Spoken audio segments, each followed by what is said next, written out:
Hello guys, मैं राकेश सिंह। आज का टॉपिक है dairy farm full management system. अगर आप सीरियसली डेयरी फार्मिंग में स्टेबल इनकम बनाना चाहते हैं तो इस वीडियो को लास्ट तक ज़रूर देखिएगा।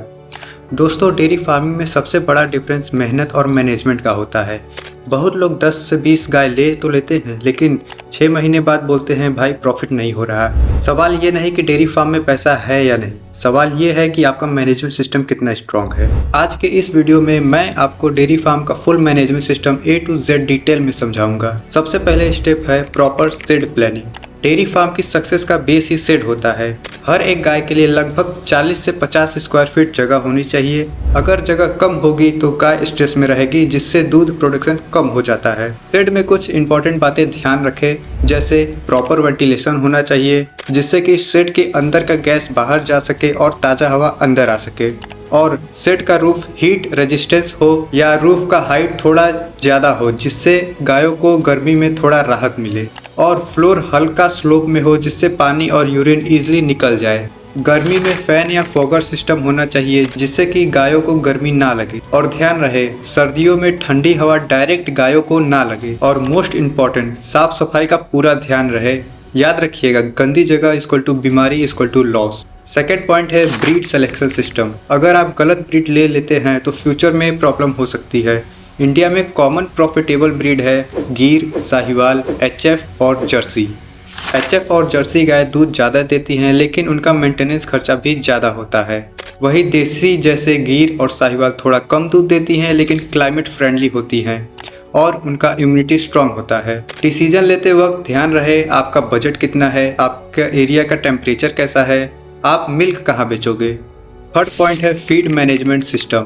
डेयरी फार्म का सबसे बड़ा खर्चा फीड होता है और सबसे बड़ा प्रॉफिट फैक्टर भी फीड ही होता है। एक एवरेज 20 लीटर दूध देने वाली गाय को डेली चाहिए 15 से 20 किलो हरा चारा, 5 से 6 किलो सूखा चारा, 8 से 9 किलो दाना, जो कि मिल्क प्रोडक्शन के हिसाब से दिया जाता है, और 50 से 70 ग्राम मिनरल मिक्सचर और 24 घंटे साफ पानी। रूल याद रखिएगा, जितना दूध उतना बैलेंस डाइट। अगर काऊ 20 लीटर दूध दे रही है तो उसको प्रॉपर प्रोटीन और मिनरल मिक्सचर देना बहुत ज़रूरी है। बैलेंस फीड देने से मिल्क प्रोडक्शन बढ़ता है, काऊ हेल्दी रहती है, प्रेगनेंसी रेट इम्प्रूव होता है। फोर्थ पॉइंट है हेल्थ और वैक्सीनेशन मैनेजमेंट। हेल्दी काऊ ही कंसिस्टेंट इनकम देती है। हर डेयरी फार्म में एक वैक्सीनेशन कैलेंडर होना चाहिए, जिससे कि टाइम टू टाइम वैक्सीनेशन हो सके। कुछ इंपॉर्टेंट वैक्सीन है, जैसे FMD foot and mouth disease, जिसको हम हिंदी में खुरपका और मुंहपका रोग बोलते हैं। सेकंड है हेमोरेजिक सेप्टिसीमिया, जिसको हम हिंदी में बोलते हैं गलगोटू रोग। थर्ड है ब्लैक क्वार्टर, जिसको हम हिंदी में बोलते हैं लंगड़ा बुखार या काला बुखार। नेक्स्ट है लंपी स्किन डिसीज। और हर 3 से 4 महीने में डिवॉर्मिंग करना चाहिए और रेगुलर चेकअप करते रहना चाहिए। किसी भी सिम्टम्स को इग्नोर नहीं करना चाहिए। प्रिवेंटिव केयर हमेशा ट्रीटमेंट से सस्ती होती है।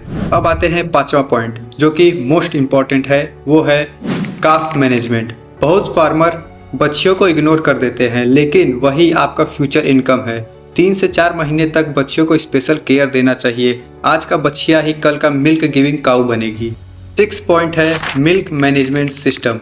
मिल्किंग का टाइम फिक्स होना चाहिए। डिसिप्लिन बहुत ज़रूरी है। सुबह एक फिक्स टाइम और शाम एक फिक्स टाइम। अगर मिल्किंग इरेगुलर होगी तो मिल्क प्रोडक्शन गिर सकता है। 7th पॉइंट है रिकॉर्ड कीपिंग सिस्टम। जो डेयरी फार्मर रिकॉर्ड मेंटेन करते हैं वही ग्रो करते हैं। आपको डेली लिखना चाहिए, जैसे कितना दूध निकला, कितना फीड लगा, मेडिसिन में कितना खर्चा लगा, और प्रेगनेंसी डेट और कैलविट डेट, मतलब गाय कब बच्चा दी है। इससे आपको पता चलेगा कौन सी गाय प्रॉफिटेबल है और कौन सी लॉस दे रही है।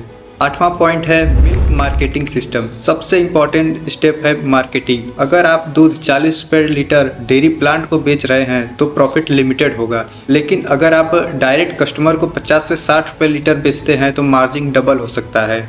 या घी, पनीर और दही का भी बिजनेस स्टार्ट कर सकते हैं। तो दोस्तों, डेयरी फार्मिंग में सिर्फ गाय रखना ही बिजनेस नहीं है, सिस्टम और मैनेजमेंट के साथ चलाना ही रियल बिजनेस है। जैसे shed management, feed planning, vaccination, record keeping और स्मार्ट मार्केटिंग।